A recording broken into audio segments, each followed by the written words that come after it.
నువ్వు నాటకాలు వేస్తున్నావట, నటుడిగా మంచి పేరు తెచ్చుకున్నావట. మహానటుడు మాధవయ్య గారు కొడుకు నటుడు కావడం పెద్ద గొప్ప. ఒరే ప్రసాద్, నీ నాటకాలని నువ్వే రాసుకుంటున్నావట, అందుకు నేను చాలా గర్విస్తున్నా. నటులదే ఉందిరా, నాటకాలు రాసిన కవులు, వాళ్ళు సృష్టించిన పాత్రలు అవేరా శాశ్వతం. నటులు వస్తారు పోతారు.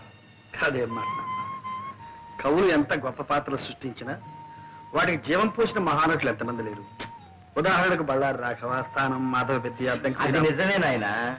ఆ పాత్రలకు అమరత్వం కల్పించి శాశ్వతం చేసి ఆ నటులు కాలగర్భంలో కలిసిపోయారు. దేశం వాళ్ళను మర్చిపోయింది. అందాకెందుకురా, నా సంగతి చూడు. నేను నాటకాలు ఆడే రోజుల్లో మాధవయ్య నాటకం అంటే టిక్కెట్టే దొరికేది కాదు. జనం గిటగిటగిటగిట్లాడిపోయేవాడు. మాట మాటకు చప్పట్లు, పద్యం పద్యానికి వంశమోర్లు, అడుగడుగు నా హర్షాతిరే కాదు. ఎన్ని సన్మానాలు, ఎన్ని బిరుదులు, ఎన్ని బహుమతులు రా.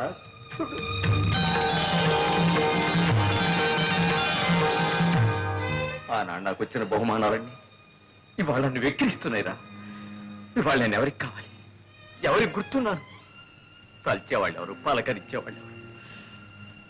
ఆనాటి ఆ వైభవాన్ని, ఈనాటి ఈ స్థితిని తలుచుకుంటే నాలో నాకొక భంగి నవ్వు. అంతేరా నటుడి బ్రతుకంటే అంతే. కాళిదాసు, షేక్స్పియరు, వేద వెంకటరాయ శాస్త్రి, ధర్మవరం రామకృష్ణమాచార్యులు, తిరుపతి వెంకట కవులు, గురజాడ లాంటి ఇంకెందరో మహాకవులు చచ్చిపోయినా సజీవంగా ఉన్నారు, ఉంటారు కూడా నాయన. అందుకే నువ్వు రచయిత అయ్యావంటే నేను అంతగా గర్వించాను నాయన. ఒరేయ్, ఒక్కసారి నాటకం చూడాలనుందో. నాన్న, మీరు నా నాటకం చూడడం నా అదృష్టం నాన్న. ఈసారి నాటకం ఇచ్చినప్పుడు నేను తప్పకుండా తీసుకెళ్తాను. అలాగే. అంతవరకు ఎందుకు? మీ ఆరోగ్యం కూడా బాగాలేదు, మీరు వెంటనే నాతో రండి. అక్కడ మీరు ట్రీట్మెంట్ కూడా చేయించుకుందరు. కానీ పట్నంలో ప్రాణం పోసే డాక్టర్లు ఉన్నారా ఏమిటో? అదేం అక్కర్లేదు, కానీ నీ నాటకం ఉన్నప్పుడు చెప్పు, తప్పకుండా వస్తా. అలాగే. అప్పుడే వాడిని వీటెవరు గోపాలరావు కూడా చూసి రావచ్చు. గోపాలరావు మా బాల్య స్నేహితుడురా. ఆ మధ్యన నిన్నోసారి పంపించమని, చూడాలనుందని కూడా ఉత్తరం రాశాడు. నన్ను దేనికి? వాడు ఎప్పుడో ఏదో కష్టాల్లో ఉంటే నేను కొంచెం సాయం చేశాను. దాంతో వాడికి అదృష్టం పట్టిందని, కోటీశ్వరుని అయ్యారని వాడికి పెద్ద నమ్మకం. పాపం మన డబ్బు మాత్రం వడ్డీతో సహా అప్పుడే ఇచ్చేశాడు. కానీ కృతజ్ఞత మిగిలిపోయిందిరా వాళ్ళలో. అంటాడు, రే మాధవయ్య, నీ కొడుకు నా కూతురిచ్చి పెళ్లి చేయాలరా, అప్పుడు కానీ నీ రుణం తీర్చిన విముక్తి కలగదురా అంటాడు. పెళ్లి కూడా ఎందుకు? రే, ఆ పిల్లని చేసుకోవాలని నీకేమీ నిర్బంధం లేదు. వెళ్ళి చూసిరావు సరే. అయితే అక్కడ చిన్నబాబు పెళ్ళ రెడీగా ఉందన్నమాట. ఏడ్చావులేరా, అక్కడ కాబట్టి ఇంకో చోట రెడీగా ఉండదా ఏమిటి? సరే, ఇక్కడ వంట రెడీ, భోజనానికి సిద్ధం అయితే వడ్డించడానికి రెండు రెడీ, నాన్నగారికి రొట్టి పాలు రెడీ. మరి ఇప్పుడు రెడీ లేనిది ఏమిటి? ఒకటే ఒకటి. ఏమిటి? నాకంటూ ఒక పిల్ల, ఒక ఆడది.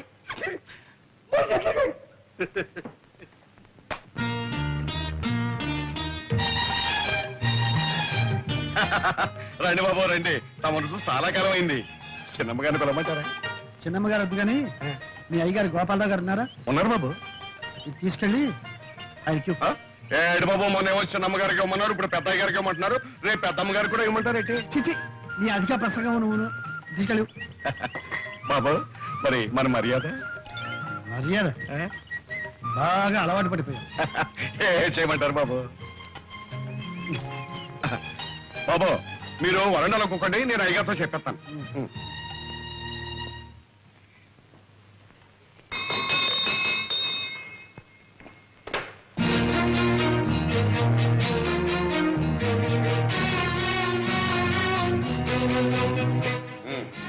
అందరూ వచ్చినట్టేనా?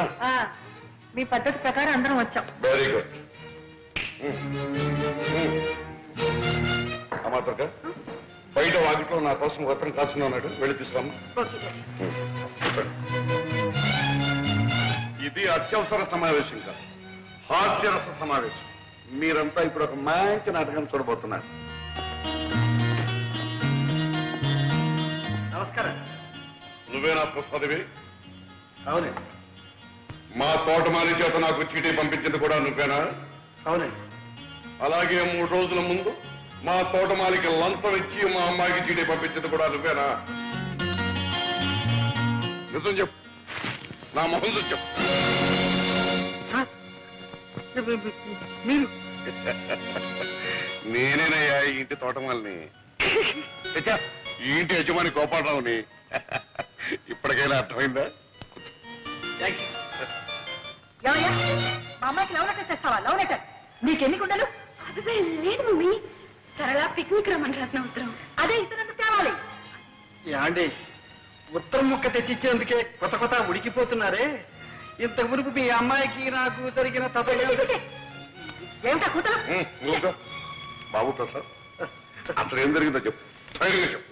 మీ డొక్కు కారు దిక్కు మొక్కు లేని చోట దెయ్యాలు తిరిగే చోట ఆగిపోతే మీ ముద్దుల కూతురు ఏడుపు మొహం పెట్టుకుని వర్షంలో తడిచి ముద్దయి గడగడగడ ఒడికిపోతుంటే అయ్యో పాపని నా సైకిల్ మీద తీసుకొచ్చి ఇక్కడ దింపారు. నాన్నగారు, ఇంతకన్నా పెద్ద చరిత్ర ఉందండి ఈ ప్రసాద్కి. ఈయన గొప్ప స్టేజ్ ఆర్టిస్ట్, నవ్వుల నట సామ్రాట్, హాస్యరస చక్రవర్తి అనే బిరుదులు కూడా ఉన్నాయండి. అవును మావయ్య గారు, నేను ఈయన నాటకం చూశాను. అత్తయ్య గారు, మీరు ఒకసారి ఈయన నాటకం చూశారంటే రోజుకు 3 సార్లు నవ్వుకుంటారు. అబ్బాయి, నువ్వు ఆర్టిస్టు గనక నిన్ను క్షమిస్తున్నా. ఇప్పుడు చెప్పు, నన్ను చూడాలని ఎందుకు వచ్చావు? మా నాన్నగారు మిమ్మల్ని ఒకసారి చూడమంటే వచ్చాను. ఎవరు మీ నాన్న? రంగమార్తాడు మాధవయ్య గారు. మాధవి కొడుకు అభినవ దుర్యోధనుడని, అపర హరిశ్చంద్రుడని, ఒకప్పుడు ఆంధ్ర నాటక రంగాన్ని వృతులగించిన మా మాధవి కొడుకు. ఏమండి మీరు మాటలు చెప్పడం చూస్తే మీరు ఎప్పుడు నాటకాల్లో వేశారా? ఆయన ఏడ్చారు కానీ ఆయన ఎక్కడా నేను ఎక్కడ. ఆయన కొడుకు నువ్వు చెప్పాను. Very good, very good. ఎవరో మాధవి కొడుకు చెప్పానే అబ్బాయి ఇతను.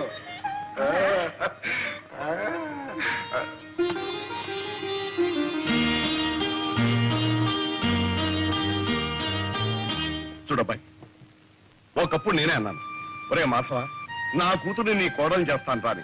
ఆ విషయం లభించు. ఇప్పుడు నువ్వు మా అమ్మాయిని ప్రేమిస్తున్నాను అంటున్నావు, బాగానే ఉంది. కానీ ఒక విషయం, మా అమ్మాయిని గురించి నీకు ఏం తెలుసు, ఎంత తెలుసు? ఈ రోజు దాకా తెలిసింది మీ అమ్మాయి కాలేజీలో చదువుతుందని, కారులో వస్తుందని, కాస్త గేర మనిషిని. ఇప్పుడు కొత్తగా తెలిసింది ఆ అమ్మాయి మీ కూతురు.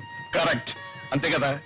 అంచనిస్తూడం కంటే ఆదనిస్తూడం మంచిదన్నారు గనక మా అమ్మాయిని గురించి నీకు చెప్పవలసినంత చెప్పిస్తున్నాను. అది పుట్టినప్పటి నుంచి మాకు బాగా కలిసి వచ్చిందనే ఉద్దేశంతో కొంచెం గారాబగా పెంచాం. అందుకని దానికి తలక మించిన గర్వం, గర్వానికి మించిన మొండితనం, మొండితనాన్ని తలదనే మూర్ఖత్వం. మనిషి దుడుకు మాటకటు గాని పాపం మనసు వెన్నపోసలాంటిది. ఆవేశంలో టపడబా మాట్లాడేస్తుంది గాని తర్వాత బాధపడుతుంది. నిజం చెప్తున్నాను, నాకు మా అమ్మాయి ఎంత ముఖ్యం, నువ్వు కూడా అంతే ముఖ్యం. రేపు నువ్వు బాధపడకూడదు. అందుకని 2 రోజులు టైం తీసుకుని బాగా ఆలోచించుకుని చెప్పు. చేసుకుంటానంటే సంతోషం, చేసుకోకపోతే బాధ లేదు. అర్థమైంది కదా? అర్థమైంది. వెళ్తా. అబ్బా, వెళ్తాననుకున్నాయ్యా, వెళ్ళొస్తాను అనాలి. నువ్వు తప్పకుండా రావాలయ్యా. ఇదిగా ఈసారి వచ్చినప్పుడు మాత్రం లంచం. రే ప్రసాద్, ఏ తండ్రి తన కూతురు గురించి ఇంత పచ్చిగా చెప్పరా? గోపాలరావు చెప్పాడు అంటే తన కూతురు నీకు ఇవ్వడం ఇష్టం లేక, తను చెప్పలేక నీకు నువ్వే తప్పుకునేందుకు ఎత్తువేశాడేమో నా అనుమానం. నే అలా అనుకోవడం లేదురా. రే, నాకు వేరే అనుమానం ఉందిరా. ఏమిట్రా? మన కార్లు, బంగళాలు, ఈ పటాటోపం అంతా చూసి దుర్గ ఇవన్నీ నావేనని అనుకుని ప్రేమిస్తుందేమో అని నా అనుమానం. ఏమో ఏమో అనుకోపోతే ఎదురుపడి మాట్లాడితే పోలా? నేను మాట్లాడాలనుకుంటున్నాను. ఓకే, డైరెక్ట్ గానే చెప్పేస్తాను. నేను ఇప్పుడు కొన్ని నిజాలు చెప్పబోతున్నాను. అలాగా? అయితే భగవద్గీత తెచ్చావా? దేవుని మీద ప్రమాణం చేసి నేనంతా నిజమే చెప్తాను, అబద్ధం చెప్పను అని ప్రమాణం చేయాలి. తమాషా కాదు దుర్గా, నా మాట విను. ఇంతకంటే ఏదైనా మంచి జోక్ చెప్పు, వింటాను. దుర్గా, నువ్వు అనుకుంటున్నట్టు నేను కోటీశ్వరుడి కాదు. 1 ఆ కారు నాది కాదు. 2 నేనుంటున్న బంగ్లా నాది కాదు. 3 చాలు చాలు చాలు. ఇక నేను చెప్తాను. ఈ షర్ట్ నీది కాదు, ఉమ్, ఈ ప్యాంట్ నీది కాదు, ఉమ్, ఈ బూట్లు నీవి కావు. ఉమ్. అసలు నీ పేరు ప్రసాద్ కాదు, మరి నీ పేరు అప్పల స్వామి. అది కాదు నా పేరు దుర్గ కాదు, నా పేరు అప్పలమ్మ. దుర్గా, నీకంతా నవ్వులాటగా ఉంది కదా. ప్రసాద్, ఇంతవరకు కానివేమిటో చెప్పుకున్నావు, ఇప్పుడు ఆయనవేమిటో నేను చెప్పనా? నువ్వు నన్ను ప్రేమిస్తున్నావు, అవునా? అవును. నేను నిన్ను ప్రేమిస్తున్నాను. ఏమో నువ్వే చెప్పాలి. ఓకే, నేను నిన్ను ప్రేమిస్తున్నాను.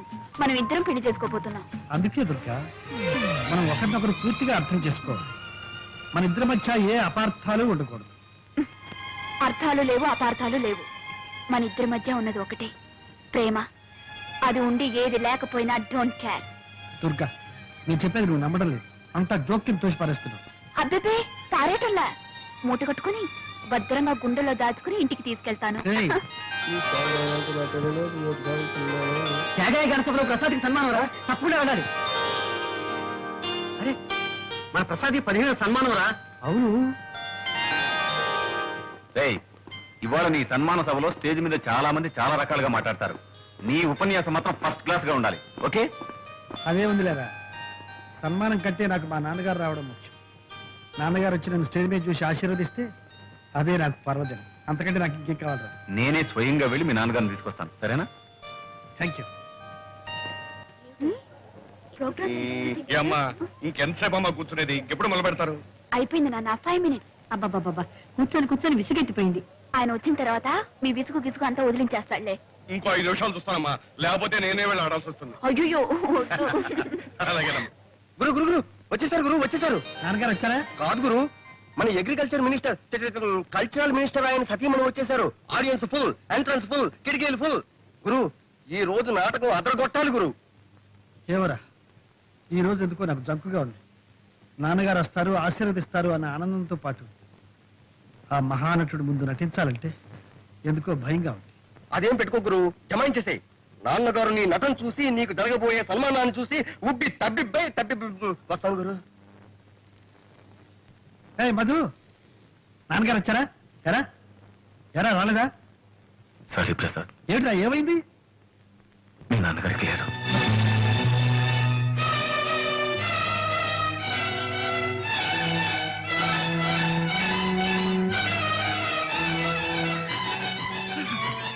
ప్రసాద్, ప్రోగ్రామ్ క్యాన్సిల్ చేద్దాం.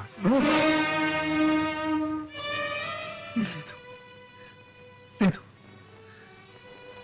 కళాకారుడు తాను కాలిపోతున్నా నలుగురికి కాంతినివ్వాలి, ఆనందాన్ని ఇవ్వాలి.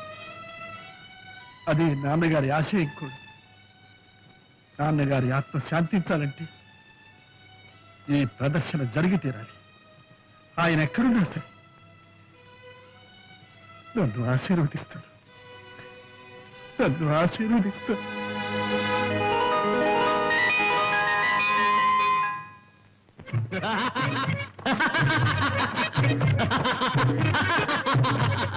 నవ్వండి నవ్వండి, మనసు నిండుగా నవ్వండి, గలగల గలగల కిలకిల కిలకిల నవ్వండి, కల్లా కపటం లేని నవ్వులు నవ్వండి. ఏ నవ్వరే? నవ్వలేరు. నేను చెప్పిన నవ్వు నవ్వలేరు. కానీ మీరందరూ రోజు నవ్వుతూనే ఉంటారు. అవి ఎలాంటి నవ్వులో చెప్పనా? 5 ఏళ్లకొకసారి జనానికి చేతులు నోడ్చి నవ్వే నవ్వు. ఇదే నవ్వు, ఈ ఎలక్షన్ నవ్వు.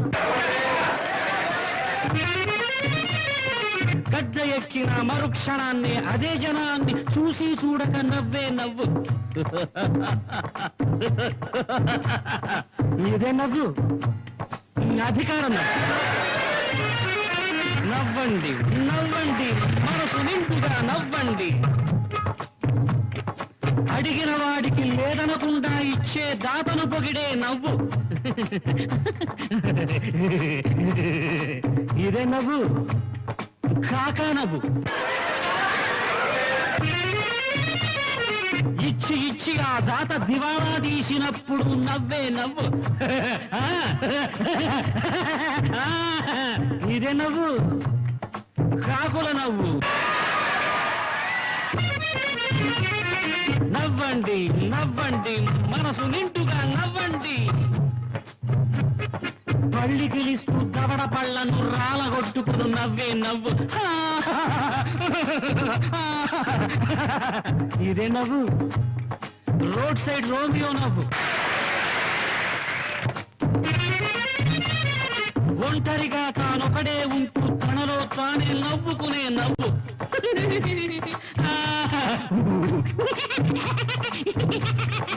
ఇదే నవ్వు, పిచ్చి నవ్వు. నవ్వండి నవ్వండి, మనసు నిండుగా నవ్వండి. కడుపు నిండుగా పండెడు దుఃఖం, కళ్ళ నిండుగా కడివెడు నీళ్లు దాచుకొని మింగుకొని నవ్వే నవ్వు.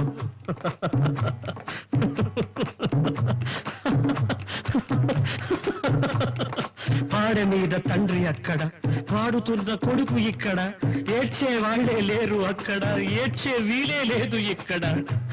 ఈ నడుమన నవ్వే నవ్వు, నటునికి తప్పని నవ్వు, నాటక రంగం నవ్వు, జీవన నాటక రంగం నవ్వు.